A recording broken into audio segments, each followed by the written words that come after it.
Welcome, everyone. Thanks for joining our American Advertising Federation Northeast Tennessee August luncheon.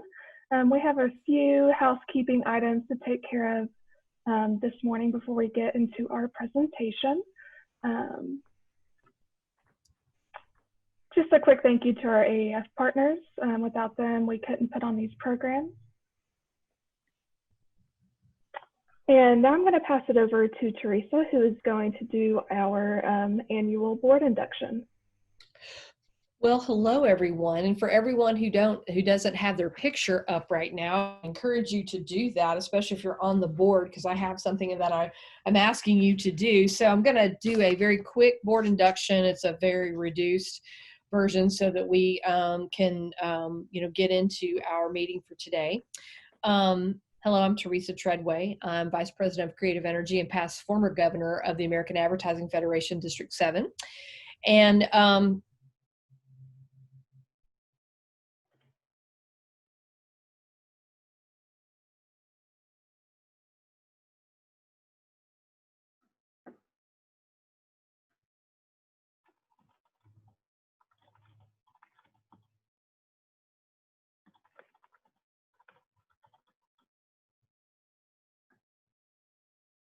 kind of give us a hearty AAF Northeast Tennessee wave would be great.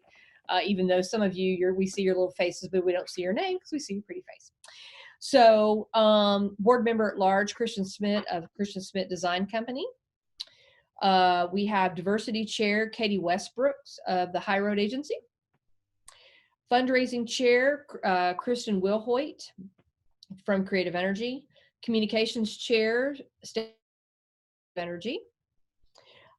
We currently are still looking for a government chair. So if you have a passion and want to be part of our great group of folks on the board, we encourage you to talk with Sarah, and she would be happy to give you some information about that. Our education, Art Brown from Milligan, Megan Fannin from ETSU, and Brad Bodie, he's ETSU, and I'm going to say and more. How about that, Brad? Our programs and public service co-chairs is Amber Williams of Eastman and Justin Hill of Eastman.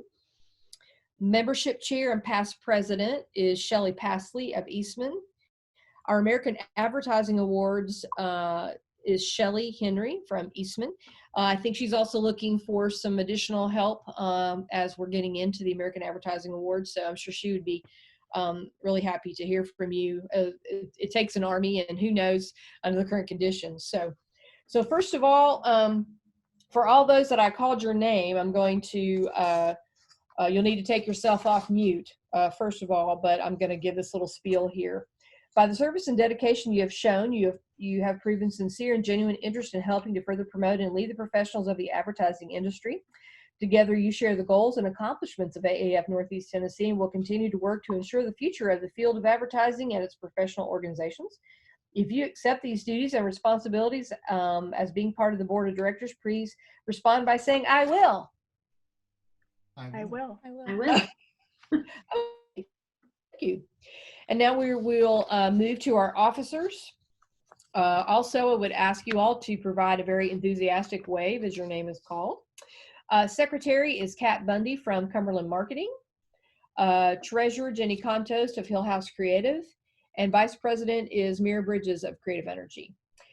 As evidenced by your ongoing service to AAF Northeast Tennessee, a part of District 7 and the American Advertising Federation, you are each aware of the numerous responsibilities you are charged with as an officer of this organization. Some of these duties are so designated by the bylaws of the federations and some designated by the president. As demonstrated by your commitment, you are charged with of guiding, directing, and executing the activities of committees as so indicated by conference and by the president. While the coming year may be filled with challenges, it shall also be filled with rewards as you serve the AAF Northeast Tennessee Board. And if you accept these duties and responsibilities as part of the board of directors, please respond by saying, I will. I will. Oh, anybody else willing? Just me. Just you for now. Okay. So now we're going to move. First, I want to recognize our outgoing president, Shelley Passley, who has done a magnificent job and very dedicated and strong leader this past year. And her energy and enthusiasm leading this club through some very uncertain times has been amazing, and we just want to thank Shelley. So I do want to say that during her tenure as president, AAF Northeast Tennessee was recognized at the district level with our public service team. Hold on just 1 second. I have props. So at the district level, through the club achievement, sorry, I should have my props ready. We were recognized at the district level through club achievement through our public service project, which was headed up by Kristen Wilhoit. So we received at the district level, here's the, oh, you can't see it. Oh, wait, where is it? Maybe not. My virtual background. Oh, there it is. Oh, maybe. All right. This isn't working the way I thought it would. How funny. Oh, there it is. Okay, there it is. Okay, so that's the second place that we got at district. And so, and to further that work, we also, let's see if I can get it in here. We won second place at nationals. Woo, woo. So there's a beautiful plaque that we have. So congratulations Kristen and her team, along with Shelley's leadership for that. That's a really big deal on a national level. So thank you very much, Shelley. All right, and so now we're going to move over to Sarah Mast. And so Sarah is going to give us a big hearty wave when I there. So Sarah has been a part of our group for several years now, and I know she will be a great leader for our organization. She went to University High and studied at ETSU with the digital media and some fancy finance degree that we weren't really sure about. She has a passion for learning and that's through graphic design, photography, and web design. She's an avid hiker, enjoys waterfalls, spending time with family, and praying that the Volunteers are going to play football this year. She likes to try new craft beers and foods. She lives in Johnson City with 2 free cat friends. So Sarah, here we go. Your commitment and desire to serve this organization has been evidenced by your involvement in years of dedication, and may you go with dignity and determination down the path paved for you by the presidents preceding your administration. As president of AAF Northeast Tennessee, you agree to maintain regular communications with board members of the board of AAF District 7 and the American Advertising Federation on a national level, and most importantly, your own club membership. You should strive with the help of officers and board to keep them informed on all business matters, as well as appoint committee chairmen and serve as ex officio members of any and all of these committees. You will also be the official representative and the voice of this advertising federation at all District 7 meetings, and AAF strive to attend each. You agree to abide by and uphold the goals and the bylaws of our club and work to further encourage the cooperation of members for future helpfulness and to further unify and develop the industry of advertising and its related fields. If you accept these duties and responsibilities as a board of directors, please respond by saying, I will. I will. Oh, there you go. So my heartfelt congratulations to all of our board members, and we want to continue to support as much as you can the local club. And so, ladies and gentlemen, I congratulate your newly inducted board of directors and officers of AAF Northeast Tennessee for the 2020-2021 club year. Yay! Thank you, Teresa. That's it. Oh, thank you. All right. We'll move on to a couple more housekeeping items. There are a couple position openings in our region. One with the Sequoia Council Boy Scouts of America. They have a marketing and promotion specialist position open. And then Next Star Media Group has a creative services director and digital sales manager. Thank you all for joining us today for a presentation from Rachel Briggs. She is an illustrator behind a lot of the design work for one of my favorite breweries that I visited. So without further ado, I'll go ahead and pass it over to Rachel. Hi, everybody. Welcome. Sorry for the rescheduling. Appreciate everybody coming and joining. And I think they're recording too, so that'll be good. So I'm Rachel. I have been a designer professionally, I guess, for about 15 years, and an illustrator with that. And I started off as a graphic designer, editorial layout, and over time,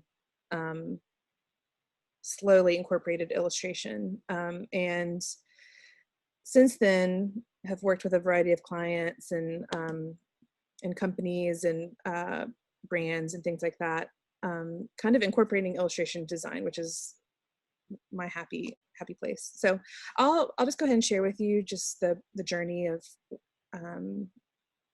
I guess where I came from, how I got to start working with Wiseacre.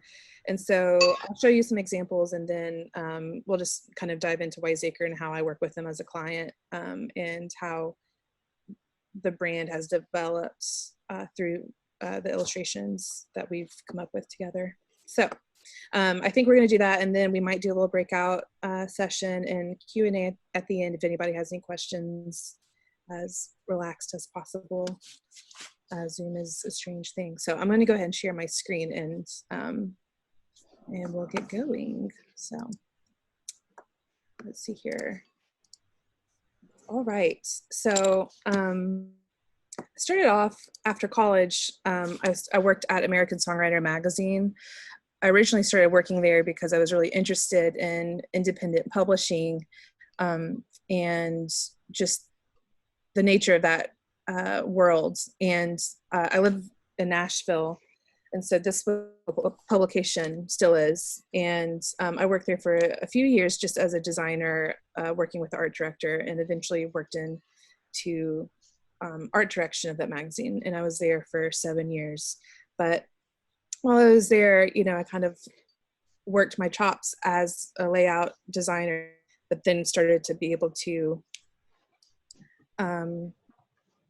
incorporate a little bit of the illustrative bits that I would have. And that was a really good learning time for me. And I'll just show these examples. And also, if anybody has any questions to jump into, I'm open. So I worked there for 7 years, and I went freelance after that. And I worked independently at Time Out Chicago for a while. And at Time Out is when I started to do editorial illustrations a little bit more. This is an example of something for a Black Friday article, but that was kind of when my design shifted from more layout editorial based design to more of like bringing in some illustration. I worked there for a little under a year, and then I moved back to Nashville, and I just started working freelance. And so kind of what I do on a day-to-day basis, Wiseacre is a giant part of my projects, but I do some editorial and poster designs, album designs, things like that. So these are just some examples. Work with local publications, national publications. These are just some editorial illustrations that were made over the past couple of years for magazines and different topics. And I've also worked on kind of branding for events as well. And so these are just 3 different examples of illustrations for like the Southern Festival of Books. Memphis Music Hall of Fame has an annual kind of induction ceremony. So that was for 2018. And so it's been fun to be able to work as a designer, like knowing the layout, knowing, you know, what is needed, but then kind of to put the influx of illustration in. And these are just some other examples of things I've done for some bands, posters, tour posters, merchandise, things like that. And just some more examples there. Being in Nashville and kind of working with the music magazine, I started working with a lot of the publicists that I met over the years, and you know, teamed up to do some album designs. So these are just some examples of kind of blending design with illustrative type, illustration, photography, things like that.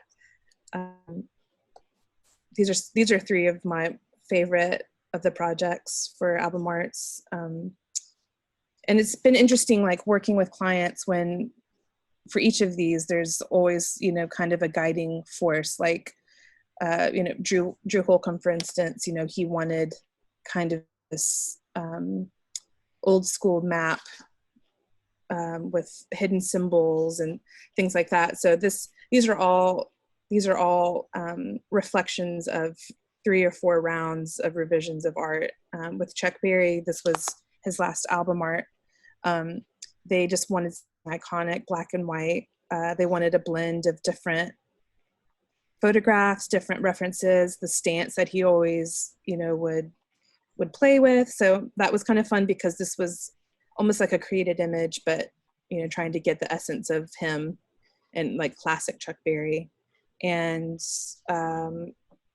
with the Little Big Town album cover on the right, they just wanted something ethereal, kind of a nondescript planet. And, you know, this was after brainstorming rounds and rounds of, you know, different kinds of textures and trying to create that watercolors layered on top of everything. So with everything, and we'll get more into it with Wiseacre, you know, there's always kind of a journey that gets to the final point. And as the designers that are listening in would know, that's such the case.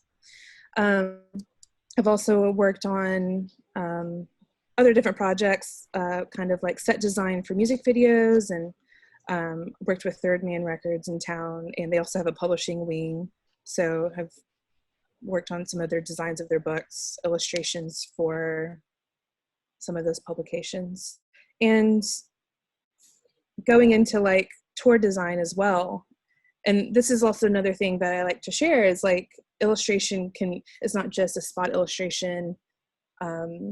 Design doesn't have to be just so contained within, you know, what we expect. That there's clients out there who maybe want something pushed. And if you're an illustrator, if you have that design eye to kind of push it, it's really fun to find where you can kind of lay your illustration. So this was a tour backdrop for Little Big Town a couple years ago, and they came to me and they wanted kind of this lace embroidered look, and they wanted symbols from their songs and things like that. So this was a really fun project to work on, and even to be able to incorporate kind of how when certain lights hit, it was a UV paint, and so you could even create this like very static backdrop to make it interactive was really neat.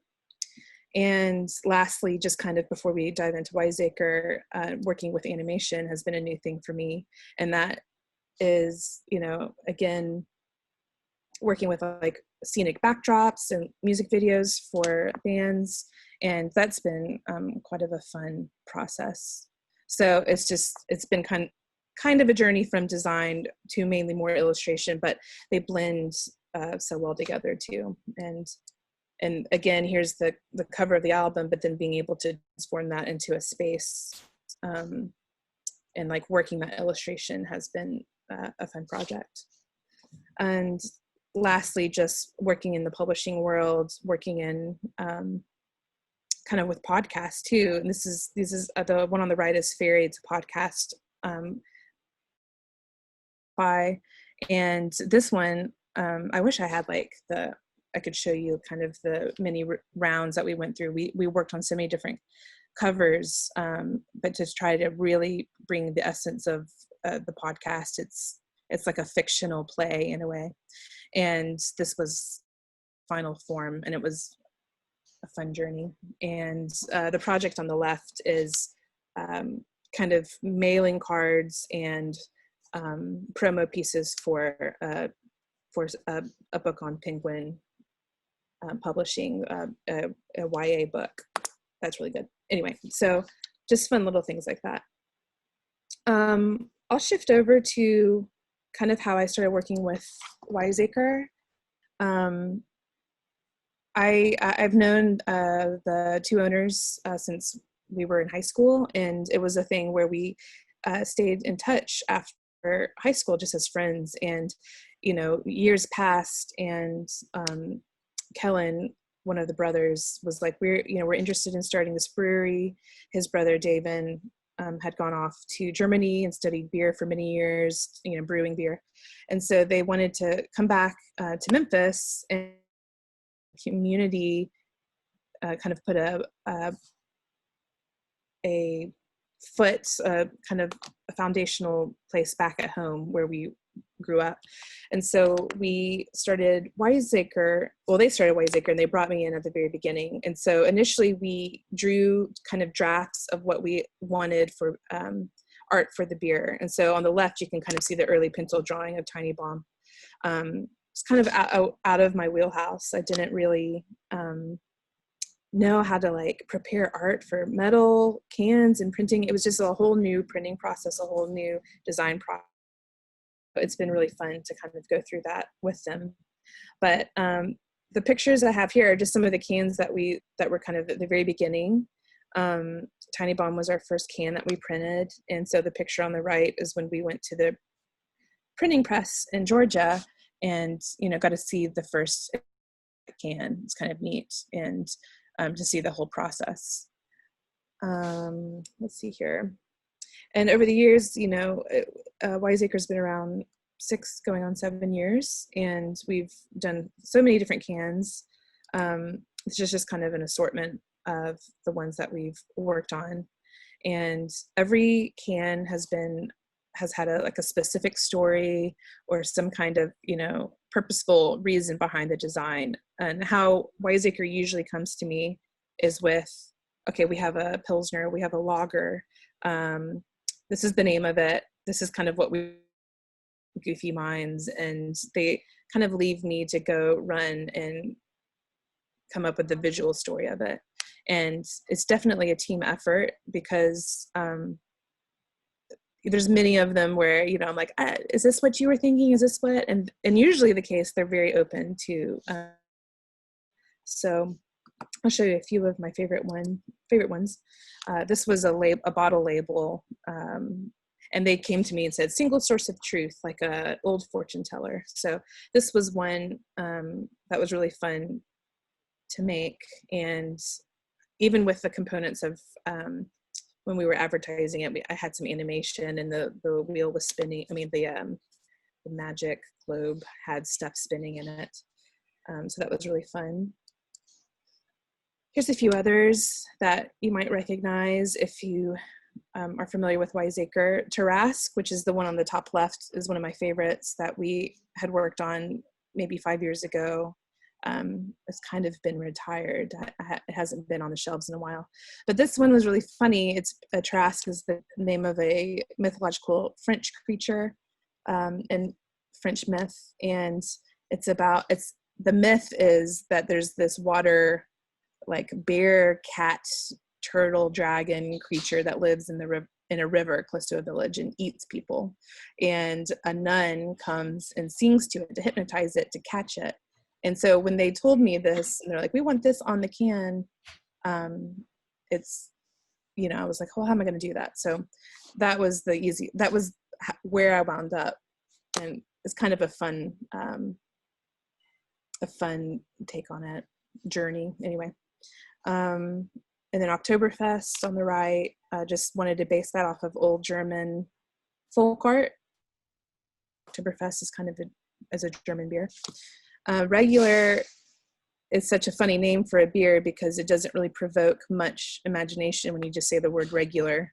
And so I wanted to do the opposite and kind of go maximalist and, do crazy patterns and shapes to say, kind of do the anti-regular.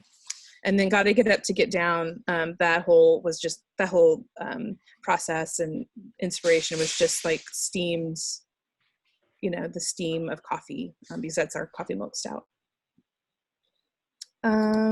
Just some more. Love Light is kind of based off of an old blues bland song. So I wanted to kind of create this, blinking neon light vibe. Ameliorator is obviously a nod to kind of Freemasons and secret symbols and things like that. And Filbert was just a fun one. It was a Nordic And so I wanted to draw these little, Nordic seabirds and scenes. And then the two faces are the two of the brewers that worked on it. Let's see here. And these are just some more that were really fun. Xanadu was a can that last year, just based on,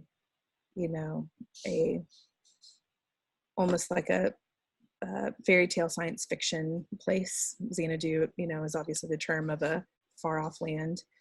And Takaraptor on the top left. We do a lot of with other breweries, like collaborations, and this was one with Austin Beer Garden Brewing. And so when that usually happens, it's like, okay, the brewers come together and make a beer and they have a name. And oftentimes I work with the other illustrator for that brewery and we kind of tag team on the art. And so that was kind of the case. I mean, that's always the case with collab. Sometimes it's very hard because, you don't know how the other designer or artist works, if they like to kind of be in control, who's the ultimate sending the file off to the printer.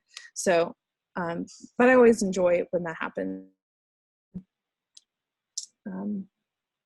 Sharing that process with somebody. So obviously there is like this strong kind of design, very heavy illustrated cans that Wiseacre does. And here's some more Memphis Sands, cold brew, silly names.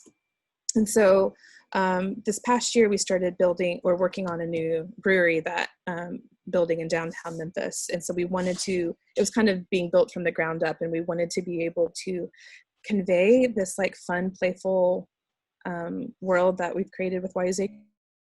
And then more so into the brand and how we present, just beyond like what we're selling on the shelves, like the packaging, the bottles of the beers, the cans. And so this is just an example real quick of kind of tiptoeing in, like spreading that brand into some of our delivery trucks. And this is a pattern that I came up with that kind of incorporates different characters and different creatures that have lived on the can, and there's the elements of Memphis in there too that tie it all together. And so being able to use that pattern, different, our delivery trucks inside the tap room has been kind of fun. And we started packaging the cans into boxes, and so trying to create more of a story of a place. And so this is a picture of the bottom of one of our boxes, the original location and this new location that it is in operational mode, but we're still installing art. We're still finishing up the little pieces of it. And I'll show you some clips of the new building and kind of where the design references came from. This is the outside of the new building, and so you can kind of get the general idea of the scale and size of the building. Originally, when we started designing, working with the architects, they had this building shape that had to be kind of within the parameters of this warehouse district in downtown Memphis. But one of the main things that the city wanted was to be able to have public art and things that kind of distinguish the building, to not just look like another warehouse in the building, in the neighborhood. So we came up with this, like, the beer garden is right outside the building. So this plant growth wall that would be almost 3D in a way, the way that it's painted, was something that we really wanted to do. In the drawing you see on the left, you see different patterns, and a cuckoo clock and a peeking cat head. Those are all two different brews. The cat head, it goes back to that Trask I was talking about, just kind of peeking in the river reeds was the idea. And that is actually being installed this week, so that'll come. In the restrooms at the building, I incorporate patterns that in the hallways and things like that. Some of the patterns from our cans. So on the right here is the Memphis Sands pattern from our Memphis Sands can, and it's fossils, and it's just, the different images that are from that can pattern, and it kind of fills the men's room. And then on the left is our adjective animal pattern, which is from our adjective animal can, double IPA can. And so that's in the women's bathroom. So it was fun to be able to say, okay, this was a reference from a can, and now it's in a living 3D space. This is the wild hallway, just a glimpse of it, that kind of runs alongside our kitchen and into the bathrooms. And we wanted a way to somehow showcase all of our different characters and little lives that have kind of lived on our cans and bottles. And so this was quite a challenge, but we wanted it to make almost like a fun house, hall of hypnosis is kind of what we call it. But I wanted a pattern in it as well. So it's buried in there in the busyness, but there's a diagonal kind of open and closed eyes, which is eyes are also like part of some of our brand as well, just like things peeking out. It's just kind of a fun thing to play with. So there is a pattern there, which is very wild. And it's kind of, when you walk in this hallway, it's a little dizzying, but in a good way. That was kind of the point anyway. This is a peek inside of kind of the tap room of the new building. We wanted these giant amoebas on the wall. The circular windows look into the brewing room where, the beer's being made. So we wanted these kind of bubble look. And I'll have a close-up of that cloud above the bar. It's was all created. I designed it, but to be able to meet with a fabricator in town who could create these things that we're installing on the building has been such a fun process as well. One of the things on the outside of the building is the cuckoo clock that we wanted. In a dream world, it was a working cuckoo clock, but this is more of like an art piece. And this is in reference to a couple of our brews. The Oktoberfest, obviously the Germanic cuckoo clock. There's from Adjective Animal can, and also from our Starless can. And so this is kind of pictures from my sketchbook, from the original thought to breaking it apart with the fabricator. How are we actually going to build this, to the actual build of it and piecing it together.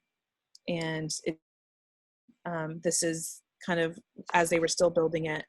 And then I got to go back in and paint it, kind of to have that Illustrator hand on it. And that was really fun.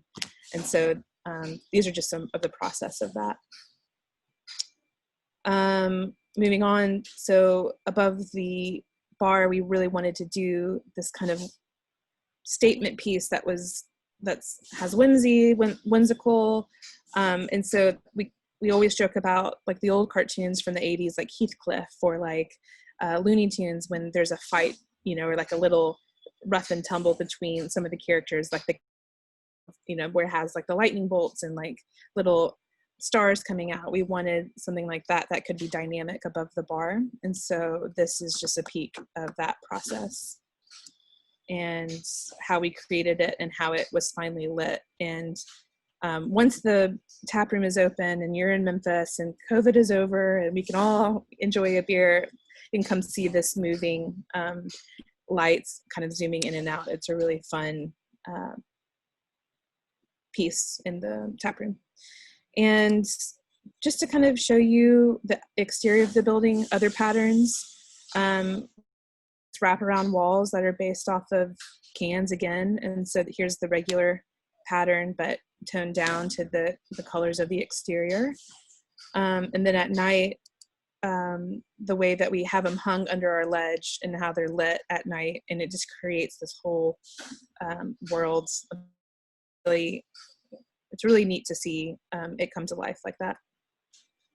And lastly, being installed currently as we speak is going back to our eye, the eye being in different designs and things like that.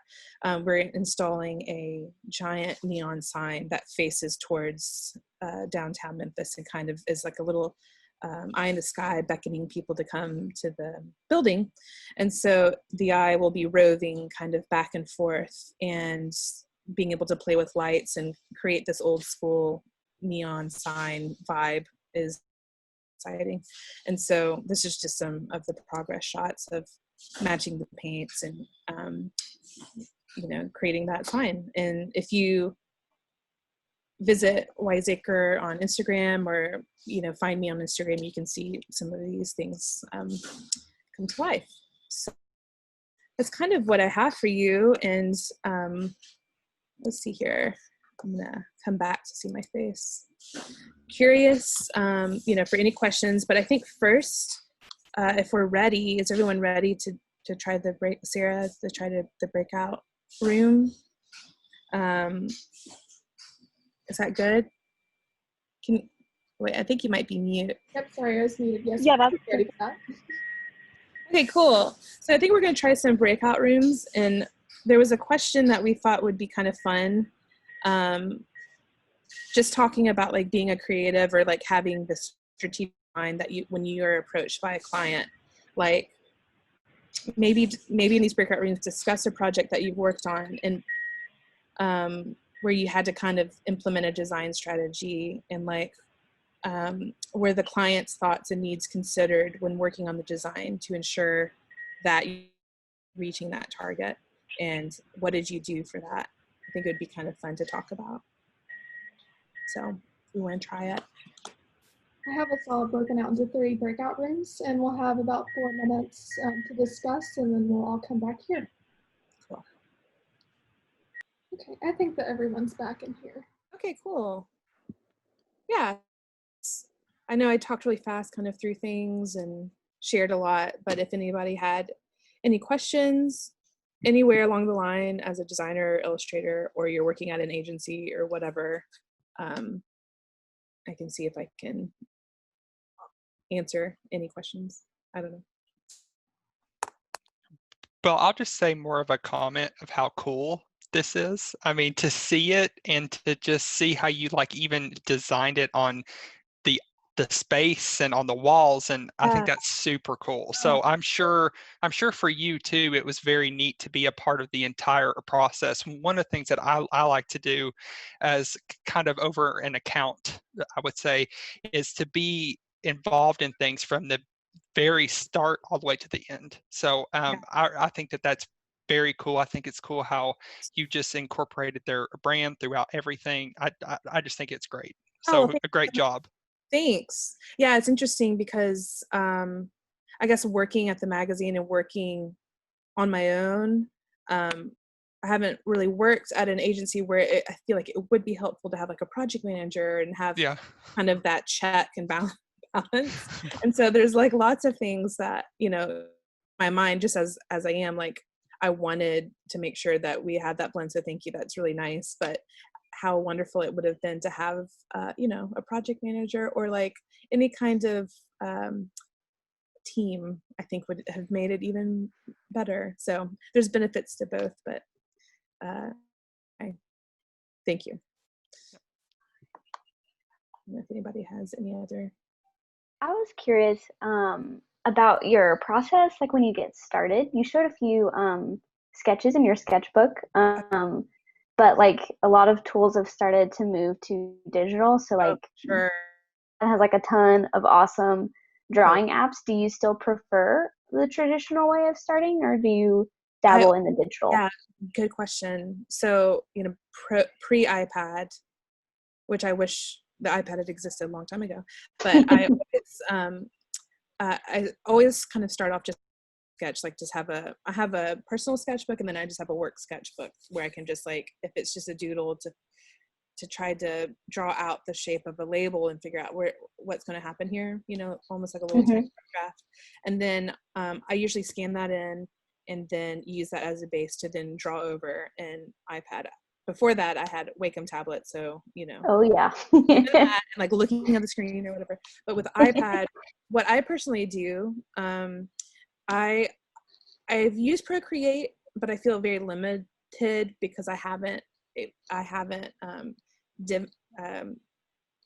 gone full Procreate. But I use AstroPad, which is, if you're familiar, it kind of creates the screen on your computer to your laptop. So I really just love working in Photoshop and I use the Kyle brushes that come with Oh Adobe. yeah.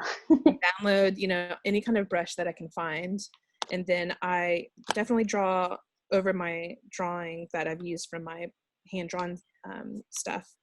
And you can do this in Illustrator too. But then another thing that's like a little tip that I love with the iPad is I got a screen protector that's matte.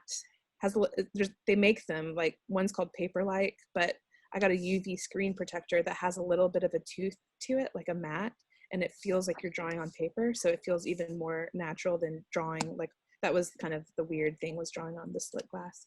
So that cool. is, yeah, that's like a little thing that I love. But yeah, pretty much that. I try to create with in mind of color separation when I'm drawing in Photoshop. It's just how I like to do it. And then whatever has to become vectorized or whatever, I then just kind of bring it into Illustrator. So I might be doing it convoluted. A lot of people build their illustrations in Illustrator, but that's how I do it. Cool. Thank you. Yeah. Anybody else? I loved how you kind of talked about there was always a story behind each of the can designs, and I was just wondering what was the craziest story that they came to you with? Yeah, good question. The Tarrasque one was pretty crazy because it was like this whole, they're telling me like this creature in the water, and then he eats people, and then this nun comes, and then what? I'm gonna do that on a can. Let's see here. I'm looking at there was one called Neon Brown that they were like, we want it to look like neon, but the colors, the brown colors, and like those neon is the opposite of brown. So that was a funny thing to play with. We had one called Prank Calls to Satan, which was like, like so I had to think like, well, what is a prank call? You have the classic, like, is your refrigerator running? So I have those. And then what would be a prank call? He wouldn't like warm and fuzzy compliments. That one was really weird, but I think it turned out okay. You can Google that one. It was just in trying to make it look playful and not weird and scary. That was one that was like, guys, let's try to make it a little bit easier. But yeah, I think those are some of the weird ones. There's other ones, I'm sure, but I wish I have seen Tarrasque on the shelf because I have not, and it sounds like something I would enjoy. Oh yeah, that one was really fun. Because when you're designing, you're thinking of, well, what the company wants, but then I'm also thinking about like shelf, right? Store, what's the consumer going to respond to? Mm-hmm. So you have to think of what will get somebody to pick it up. You don't want it to be too dark and weird and scary. You also want it to be very colorful and fun. And even when you're designing a can, it's like you got to think of the label and the information that's on it, and it's almost like a book, like what is people are going to judge it by that. So there's a lot of things that come into play. But anybody else? When you got into doing a lot of the three-dimensional design work, like for the brewery and everything, had you done any of that before? Was there a lot of a learning curve? What was that experience like, kind of moving into that? It's a good question. No experience really. And so I feel like it's always been a process of like, well, let's try this to see if this can you. I hadn't really made really intense repeat patterns, so that was kind of a journey. I'm sure some of you have made them, but it was kind of a thing. But that was a flat surface, and so we worked with the wallpaper person to put that up. But importantly, working with this fabricator at Youngblood Studio in Memphis, we had interviewed when Wiseacre was like, we're building this building. We want to make some special art pieces that are very like timeless. I had these crazy ideas like the cuckoo clock and stuff, but I'm like, how are we going to create this? Like out of wood? How do we do this? Who's going to make it? And so we talked to a couple different fabricators, but Youngblood Studio was, what I loved about it was that they just, not only were they like, we don't know, they weren't like that. They were like, oh, this will be fun. They jumped in on it. They have like this artist brain. So it's almost like they're Willy Wonka in a way because they could see this drawing. I don't know how to prepare like architectural renderings to hand to a shop, like a shop drawing. So I would have my as detailed of a sketch from my sketchbook, and then they would create this 3D rendering based off of as 3D drawing as I could. I was drawing literally like the cuckoo clock. I was drawing just from 3D perspectives in my sketchbook because I don't know how else, you know. And so they rendered it, and then they know the materials that will last. You know, those are made out of foam covered with aqua resin that are on like fishing boats. You know, it's like going to be there forever, and then painted like lots of layers, and it's very lightweight, so it's not going to be this heavy weight on the building, things like that. And definitely working with structural engineers to know like what's safe and how to hang it. I mean, I couldn't have done it without that. You know, that's where like working with people who kind of get the vibe and get the idea has just been so great. So that's awesome. It sounds like a really fun collaboration. Very fun. It's been a very fun collaboration. It's been really weird too, just in COVID, to like, you know, we were supposed to have this building built in March or in May, and everything is just kind of almost a little anticlimactic, but it's all right, you know. And so we've just been working through it and wrapping it up. But yeah, they're great stuff. So if we want to follow along on your journey and see things that you're creating, what's like your Instagram or something like that? Yeah, so I have my website. It's just rachelbriggs.com, and my Instagram is kind of a weird name, but it's called Wires and Fires is my handle. And I named it that thinking of like communication, like telephone wires and smoke signals. So that's where that name comes from, but it's Wires and Fires. So yeah, feel free to join and follow. I post a lot. And just Wiseacre too, posts quite a bit on theirs, Wiseacre Brewing. So. Well, I have one more question that's non-design related. And yeah. What is your favorite Wiseacre beer? Oh, like taste. I love regular, and I really love Xanadu, which is the one that has like the Pegasus on it, but it's just flavored really well. Just I think it's really great. But I think regular for the long term. Awesome. What about you? Do you have a favorite? Well, I haven't tried too many. Yeah. I'm definitely partial to Gotta Get Up to Get Down. Oh, sure. Yeah. That one's really good. Yeah. Well, they're all pretty good. There's, you know, it helps when I like the product too, you know. So when they come out with new beers and they have you do the designs for it, do they have you like try them so you can kind of get inspiration from the flavor profiles or anything like that? No, they'll tell me kind of like what it's going to be like, but usually the case is we're designing way ahead of when they're brewing it. Like they'll have a schedule because, you know, brewing a beer may, depending on if they're going to like put it in kegs to let it, or barrels to let it sit. We, you know, just with the process of getting a can designed, and then you have to send it off to the government for them to approve all of the text. And then if we're printing it like on painted cans, like, you know, like metal cans, that whole process to go to Ball and getting the color, there's like a whole Carrier is a company that prepares the files for Ball. So there's this intermediary, and then Ball gets the files, and then they schedule us, and then they print one day. And so it is like almost a 3 to 4 month process to get a can through it. And so usually they haven't made it, or either they've made a small batch and had it in the tap room, you know, and maybe I've tried it once, but a lot of times, no, I haven't tried it. But to answer your question.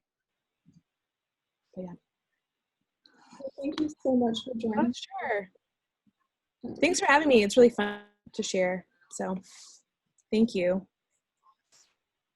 So I have a couple housekeeping items before we leave. Here's our next 2 upcoming events. In September, we have events from Stupid Buddy Studios joining us. And then in October, we have Laura Mansfield. And then just as a reminder of the new membership portal, so once you have renewed your membership for the year, you will receive a login where the recordings from our programs as well as a one-page key takeaway document will be available. And these discounted prices are only available in the month of August. So make sure to go ahead and go online to aafnetn.com/membership to renew, or contact us at info@aafnetn.com. Thank you all so much and have a great day.